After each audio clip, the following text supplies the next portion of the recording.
Hello guys, this is News Listener by Angelo. Salamat po sa mga manonood at if hindi ka pa nakapag-subscribe, please hit the subscribe button. Okay, so ito na naman yung recently na press conference ni Rodante Marcoleta, September 15. Okay, ito ay ano lang, kahapon. At dito makikita mo talaga kung gaano siya ka-bias at nag-aabogado sa mga diskaya. Kung natatandaan nyo guys, yung maraming nagko-comment sa social media kung paano parang iniwasan ni Rodante Marcoleta yung 2016 to 2022, yung sworn statement o yung statement na inalabas ng mga diskaya ay mula 2022 to 2025. So, ano nangyari doon sa 2016 at 2022, 'di ba? So parang dito iniisip mo na walang nagawang kasalanan o walang nangyari sa any transaction sa government ni Rodrigo Duterte. So, dito makikita mo talaga yung kaniyang pagka-bias. Okay. Panoorin natin 'to. Makikita nyo talaga dito. Let's watch and then merong isang tanong yung isang reporter about doon sa state pagiging state witness. Kaya nyo ba siya ini-apply sa protection program? Sa tingin nyo ba, nagsasabi ng totoo yung mag-asawang Diskaya? Kasi may mga observation na parang selective ang kanilang pinangalanan yung samantalang year 2016 pa, as early as 2016, nag-DDPWH projects na sila, pero parang wala siyang pinangalanan doon sa Yung tanong mo kung pinaniwalaan ko, sinabi. that's beside the point. It's not for me to render judgment doon sa kanyang sworn statement. Okay. So sabi niya, that is not for me to render judgment. So hindi ako maghuhusga.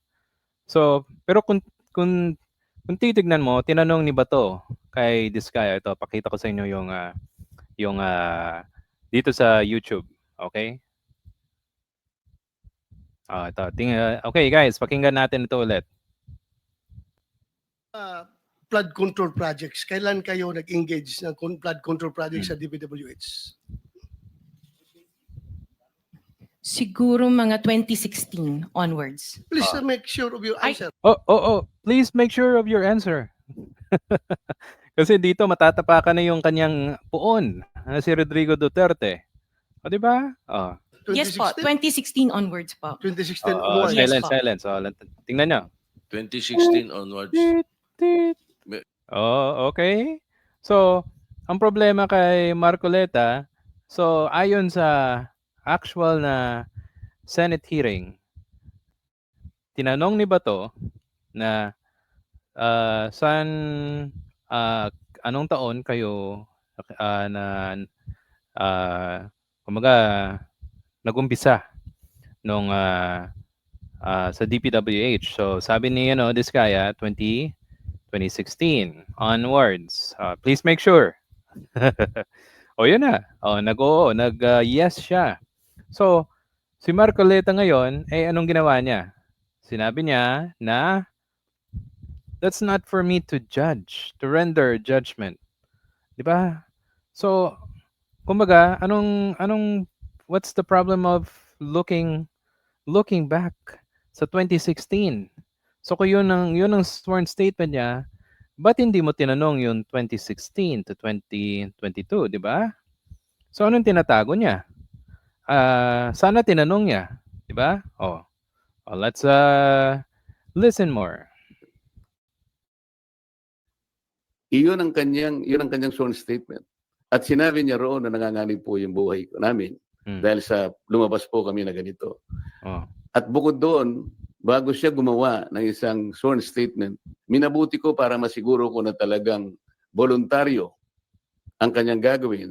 Sabi ko sa emissary niya, syempre, volunteer talaga yan, di ba? At I'm sure may nag-advise sa kanya about the being state witness. pasulatin mo siya sa akin kahit na handwritten note. na talagang voluntary niyang gagawin at kung bakit niya gagawin yun. Nasatisfy ako doon sa kanyang sulat. Kaya Aba. sabi ko, sige, sabihin niyo sa kanila, gumawa sila ng sworn statement. Hindi para sa akin na i-judge yung sworn statement. Ito will form part of the proceedings. Na pagdating ng araw, ito ay gagamitin po ng korte. Mahaba pong proseso ito eh. The Senate President Yun na nga eh, kung if you're the Blue Ribbon Committee, walang sinasantong kung sinong administrasyon. Di ba? Anong ginawa ni Dick Gordon noong 2016 to 2022? Well, nung una, maka-Duterte siya. Pinupuri niya pa nga eh. Tapos, kung nalaman yung kabalbalan, inimbestigahan yung family. Diba?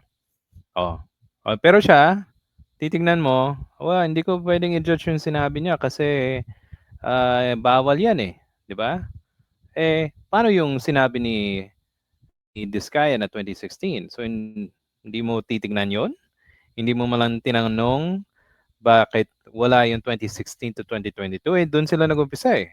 Ayon sa babaeng Diskaya, di ba? already rendered judgment doon sa sworn statement. Dapat hindi po gano'n eh. Wala po kaming karapatan husgahan ang sworn statement ng isang taong gustong magpahayag ng kanilang saloobin may kinalaman sa pag-iimbestiga nito. Pero sir, yung decision nyo na gawin siyang state Hiningi witness, po niya yun. At nasa batas po na kinakailangang ibigay sapagkat nanganganib nga yung buhay niya ayon sa kanilang pahay. Nakikita ko rin po sa tahanan nila, pinagbababato sila. Yung pagbabato sa tahanan nila, sa ano po yun? Yung mga tao po yung galit, mga nag-organize ng mga different groups. At saka may mga estudyante din. So kung nanganganib yung buhay nila, di ba sana nag-hire na lang sila mga daming bodyguards o security, di ba? Bakit kailangan pang bigyan ng state witness protection program? Sa kanilang pera, ang dami na lang mabibiling security, di ba? So, yung gagamit mo pa yung resources ng gobyerno para lang maprotektahan tong mga tao na to. Yung pera galing mismo sa gobyerno. 'Di ba? At may issue pa.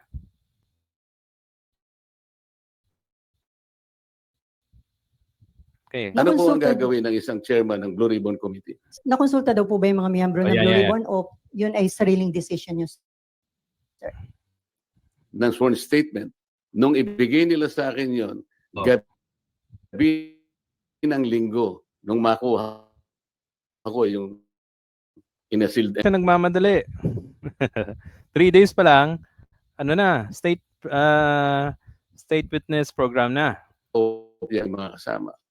So dahil magsisimula na ng alas 9, doon ko inihayag yung sworn statement. Hi, sir. Sir Mean po from TV5. Sir, I Yes, need to ma'am. ask. Konsulta yung kanyang mga kasama. Di ba? Nagmamadali siya talaga. Kumbaga, bakit, yun na nga yung question natin, bakit mo pagtatakpan yung 2016 to 2022? Hindi mo na nang tinanong? Di ba, senador ka, alam mo naman na kahit anong taon dapat tinatanong. Okay? Anong mga sabi ng mga netizens dito sa YouTube? Pakita natin yung yung some information. Ba't ang daming hindi makaintindi? Well, Crocs, pareho din sila eh. Big no Diskaya couple to be given. Siyempre, pag walang alam sa batas, Senate President ilalagay, mga martuleta lang na yan. Ano pa? Senator Lacson, all of investigation before his appointment as Blue Ribbon. Yun na nga mas magaling pa nga si nakuha niyo yung mga iba't ibang information doon sa Bulacan, di ba? At talaga po, bang maniniwala kayo sa mga Diskaya? Di ba? Paano ka maniniwala doon sa mag-asawa na yun? Yun sa house nga napaka-inconsistent yung mga sagot niya. Hindi niya nga kilala yung mga ibang binunyag niya mga congressman. At puro, yung mga congressman na yun na inilabas nila, ay puro nagpirma ng impeachment. Di ba? Kitang-kita mo talaga yung ginagawa nilang pangbubudol man ni obra, kumbaga, doon sa hearing na 'yan. At mabuti ngang napalitan to si Marcoleta, di ba? Okay, guys, if you have any comments or suggestion, please write it down and down below, and I'll see you in the next video. Salamat po. Thank you.